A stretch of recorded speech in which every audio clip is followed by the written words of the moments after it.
کوئی مسلمان دنیا دار نہیں ہوتا، جیسے کوئی کافر دیندار نہیں ہوتا۔ کوئی کافر دیندار ہوتا ہے؟ یہ نہیں ہو سکتا۔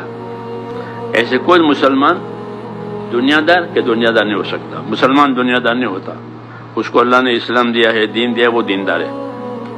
دنیا دار تو کافر ہوتا ہے، کیونکہ وہ دنیا کو پہچانتا ہے، آخرت کو مانتا نہیں ہے۔ کافر آخرت کو نہیں مانتا۔ ان ہی الا حیاتنا الدنیا نموت ونحیا وما نحن بمبعوثین، یہ کہتے تھے وہ کہ کچھ نہ، یہی دنیا ہے، جئیں گے مریں گے، بعد ختم ہو جائیں گے، آخر پہ کچھ نہیں ہے۔ تو وہ آخرت کو نہیں مانتا، وہ اسی لیے وہ کافر ہے کہ اللہ آخرت کہتے ہیں کہ آخرت ہے، وہی کہتے آخرت نہیں ہے۔ تو کافر ہی دنیا دار ہوتا ہے، مسلمان دنیا دار نہیں ہوتا۔ وہ اپنے نادانی سے یہ کہتا ہے کہ ہم دنیا دار ہیں۔ جی ہاں، یہ کہنا تو جائز ہے کہ ہم گنہگار ہیں، یہ تو ٹھیک ہے کہ بھئی ہم گنہگار، تو یہ سب گنہگار، اللہ کہتے ہیں تم سب گنہگار ہو، خطا کار ہو، لیکن یہ کہ دنیا دار، کہ ہم دنیا دار نہیں۔ اللہ نے ہم کو دین دیا ہے۔ کیا دیا ہے؟ وَرَضِيتُ لَكُمُ الْإِسْلَامَ دِينًا، یہ بڑا انعام ہے کہ ہم نے تمہارے لیے اسلام کو دین بنا کر پسند کر کے دیا ہے۔ پسند کر کے ایک چیز دی ہے تو کتنی بڑی بات ہو گئی۔ اور پسند بھی کس کی؟ کہ اللہ کی، کہ ہم نے تم کو اسلام پسند کر کے دیا ہے۔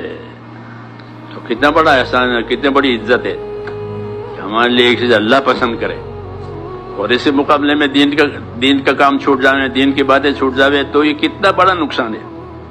یہ سوچنے کی بات ہے، اتنا بڑا احسان کیا ہے۔ یہود نصارہ کہتے تھے کہ آیتیں ہمارے پاس اترتی تو ہم تو اس دن کو عید بناتے، جب میں عرفات میں آیتیں اتری تھی کہ آج میں نے تم کو دین پورا دے دیا اور تمہارے لیے اسلام کو پسند کر لیا۔ تو وہ یہودی حضرت عمر سے کہتا تھا کہ اگر یہ آیت ہمارے پاس آتی تو اس تاریخ کو ہم عید بنا، اور ہر سال عید بناتے جیسے بناتے ہیں، کیونکہ بڑا اعزاز ہے اللہ کی طرف سے۔ جی ہاں، تو حضرت عمر صلی اللہ، ہمارے تو عید بنی ہوئی ہے، عرفات کے دن اترے ہے، اور ہر سال عرفات کا میدان جب میں آباد ہوگا، وہ تو ہے ہماری، ہم کو بنانے کی ضرورت نہیں ہے، اللہ نے ہم کو دی ہے۔ تو مطلب یہ کہ اللہ نے ایک بڑی چیز دی ہے۔